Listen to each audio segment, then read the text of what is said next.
For those that continue to seek improper and illegal entry into this country, be forewarned. This is a new era. This is the Trump era.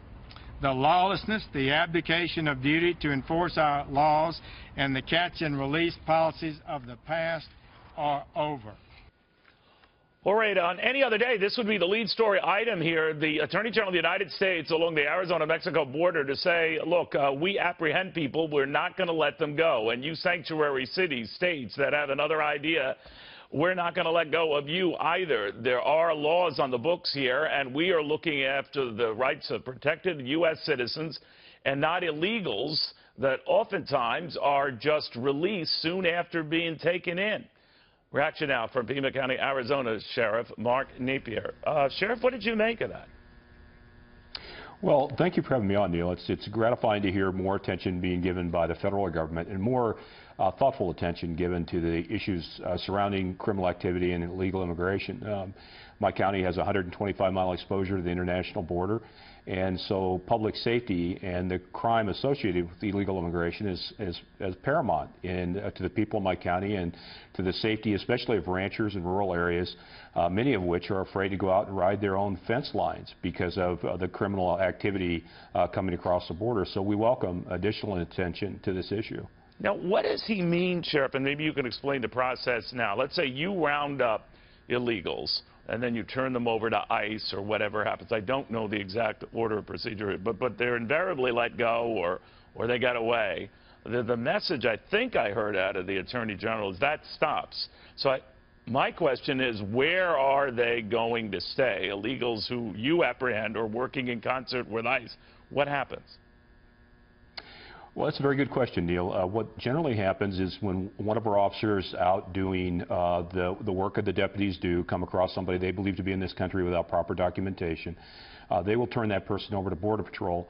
What I've heard from my federal partners is that there had been a decreased emphasis on upholding the rule of the law on the federal part due to the direction provided by the prior administration.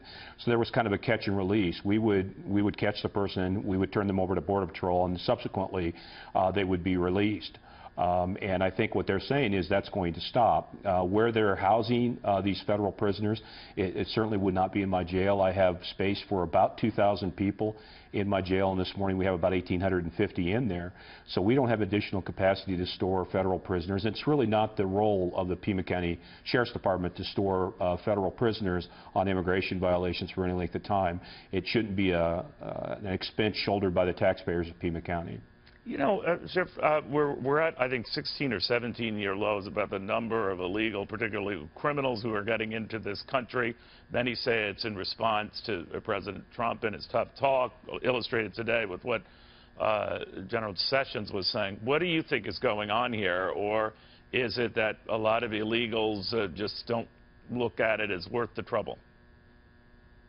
Well, I think there's clearly, Neil, there's increased emphasis under the current administration for providing more resources on our southern Arizona border. And the idea of crossing the border is becoming less attractive because the possibility that you're going to be caught and then dealt with more severely by the federal government is increased. But, Neil, we really have to balance this with the approach to Mexico is a great trading partner to the state of Arizona to the tune of about $9 billion a year. So we have to strike that balance between a welcoming trade partner and dealing with criminality associated with illegal immigration. They're not exactly the same thing. And it is about $9 billion a year to Arizona on transnational trade. So yeah, we've got to remember we have friends and partners in Mexico, but we have to deal with this criminal element at the same time. Do you think we still need the wall? Well, I think the wall, Neil, is an analogous term. I think there are places where a physical barrier makes perfect sense, and that is an absolutely good approach to certain areas. There are other areas that will lend themselves to technology and human resources.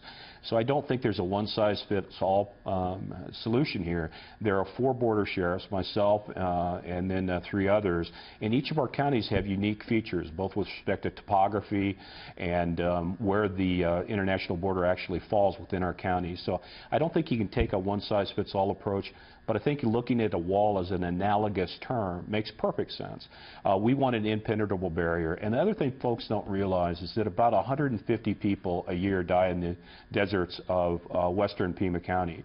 And that's a human rights issue. And when we tacitly encourage, because of a lack of action in securing the border, these people to make this arduous journey, it's 90 degrees in Tucson today, and people come across the border, might walk 60 or 70 miles, and really they're here to try to better their life and all those things, but the people are dying in the desert, and it's because of the inaction of the federal government not to secure the border and not to make a more sensible approach to our immigration policies.